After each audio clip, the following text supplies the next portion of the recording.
We recall the Russo-Japanese War, which ended in 1906 with the Treaty of Portsmouth, New Hampshire. Tung leased territory and also the control of the South Manchuria Railway. With the signing of this treaty began modern industry and education in an ancient land. Since then, a barren and desolate land has been transformed into a great commercial center. We hope to make clear in your mind the real reason for the present strife in the Far East. Let us look first at Kirin. Kirin is the oldest town in Manchuria. Now it teems with industry and agriculture. The extreme heat and cold of the climate is excellent for the farm products, and so an agriculture experimental station is maintained by the government. Modern harvest machinery is used throughout Manchuria. Sheep raising has been greatly advanced, the native breeds having been crossed with the merino sheep, and the output of wool doubled. Through the experimental station, the soya bean industry was introduced into Manchuria, and now it is one of the leading products. The soya bean and the bean cake products alone make Manchuria rich and profitable. You saw the busy smokestacks in an earlier scene. Now each one is attached to a factory that is making soya bean products. The matter of supply and demand is readily met through these soya bean cakes. The bean mash is pressed into a wheel-like piece, and they are carted and rolled into the storehouses. Thousands upon thousands of pounds of these cakes supply the factories that prepare an endless variety of food products for hungry Chinese and Japanese mouths. These are the numerous storehouses. All this industry necessitates easy accessibility to the surrounding countries. Here's the harbor of Dairen. Dairen means in Japanese, great connections. Here there is ceaseless activity. Materials, commodities, and people all are in constant motion. Dairen is at the southernmost extremity of the Kwantung Peninsula, a very important port and typical of Manchuria. Study the trend of fashions and of carriages. And here is the heart of the city that now has a broken heart. Central circle which forms the middle of the spiderweb plan of the city. Modern? Why, look at these buildings. This is the Stock Exchange, the Wall Street of Dairen. There seems to be quite a bit of activity on the curb. Uh-oh. And the hotel called Yamato, one of a chain of up-to-the-minute railroad hotels. Speaking of transportation, we just had to show you this horse car. Lots of time to look over the scenery, which incidentally is very well worthwhile. Well, we are on our way to, you say it. That's it. Anyway, it's Hoshigara or Star Beach, the Palm Beach of Manchuria. Or perhaps it's the Coney Island. Anyway, some fun and lots of ocean. And the natives are very fond of water.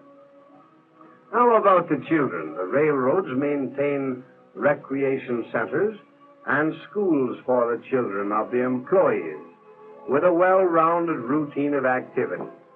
Here we are. They've all been weighed and measured, and now for the bath. Oh, but wait till you see it. Most kids have made mud pies sometime during their play days, but these Japanese laddies just wallow in the mud. You see, this camp is in Hot Springs, located near Dairen. They are noted for their curative properties, the hot water and the mud sharing in this reputation. The camp is conducted along rigid health lines, and the plan includes everything. There is swimming, and the open-air exercises, the drills that keep the children in the pink of condition, and, of course, there are the school periods. Believe it or not, these boys are writing a complete sentence and manual training. Look at the plan on the blackboard. It starts on the right and reads to the left. For the girls, there is the class in modern home economics, teaching the most modern methods in cookery. These girls can make absolutely everything except chop suey. And recreation of recreations. The American national game has taken root solidly. The natural alertness and wiriness of the Chinese and Japanese make them very good players. So much so that they are very often found to be giving our own boys a tough battle.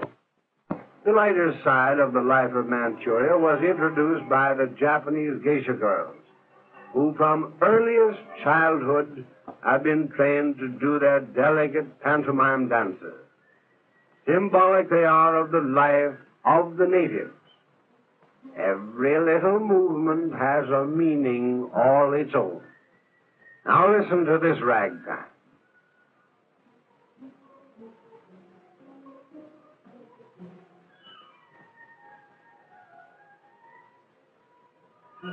Clap hands, here comes Charlie.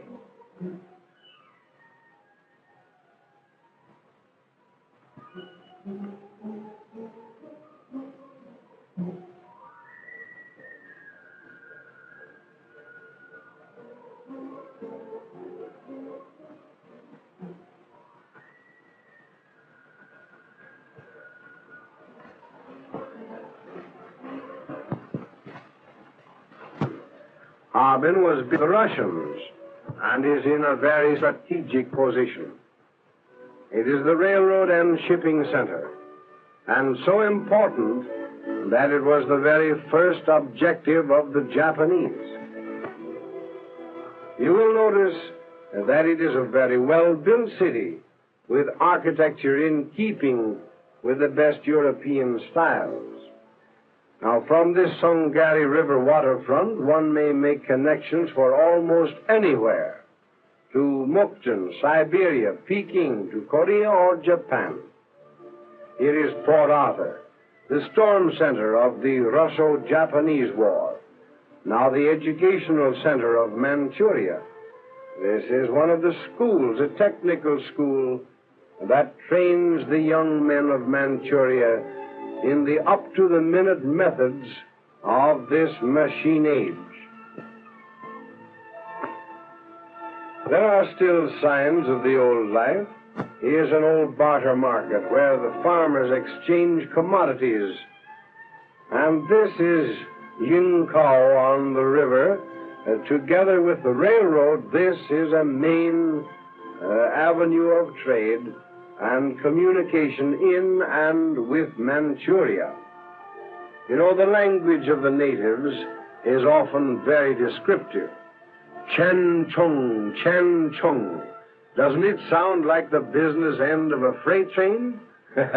Well, Chen Chun is the northern terminal of the South Manchuria Railroad and has a population of over 150,000. From here, through freight and passenger trains connect all Europe with the Far East.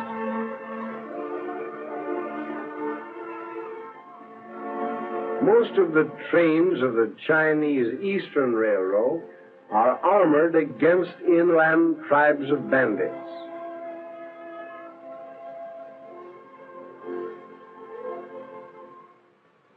These and other rolling stocks are cared for in a very efficient repair shop. These scenes readily show us how far Manchuria has advanced in the years since the Portsmouth Treaty. For in addition to remarkably cheap labor, they use all modern repair methods and equipment. Here at last, in the jaws of this huge traveling crane, this truck, the noisy part of those sleepless sleepers, is at last silenced. Mukden is a very large city and divided into the old and the new towns. The new part, built by the Japanese, contains every facility of modern life. The Mukden railroad stations are scenes of endless activity. Here we catch trains for either the north or the south. Now here is more of the natural wealth of Manchuria. We are now at the famous coal mines of Fushan, regarded throughout the world as one of the most remarkable of surface mines. No digging of great tunnels here, and no necessity for the men to spend days underground, for the coal seams are on the surface and are broken by dynamiting. The seams of coal vary in thickness from 78 to 426 feet. In other words, these are actually coal mountains and extend for 10 miles and contain 1,200,000,000 tons of coal. It's really mining in the open air, or what they know as the open cut. The Togo pit, as it is known locally, is operated with the most up-to-date equipment known to science. These all-steel elevators are anchored in solid cement, and elevated walks keep the passing workers out of danger's way.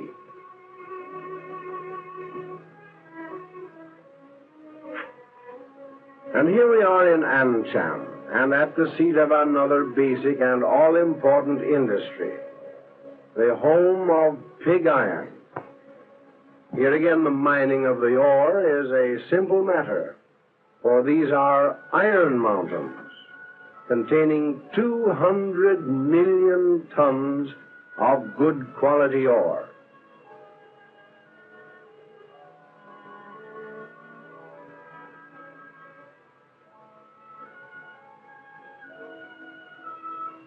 These expert workers handle iron when it is so hot that it runs like water. It is allowed to flow into the sand molds and is next seen as pig iron. All these gigantic operations were made possible by the development of the South Manchuria Railroad and are now within its control. Think of it, the annual capacity of these furnaces is 150,000 tons of pig iron. This section of Manchuria is so rich in lumber that it is called Wuchi, meaning forest. The waterways are used for the transportation of logs from the forests to the mills. Note these sturdy Siberian ponies, Lilliputian in size, but Herculean in strength. They draw the logs from the river.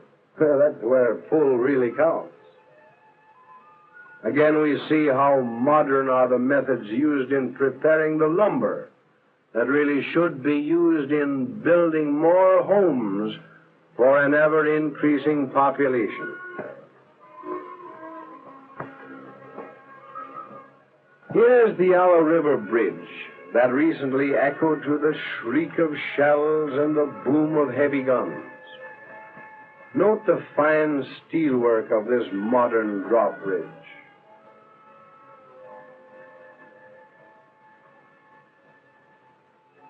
There is a striking contrast between the ancient flat-bottomed sampans and this marvel of modern engineering.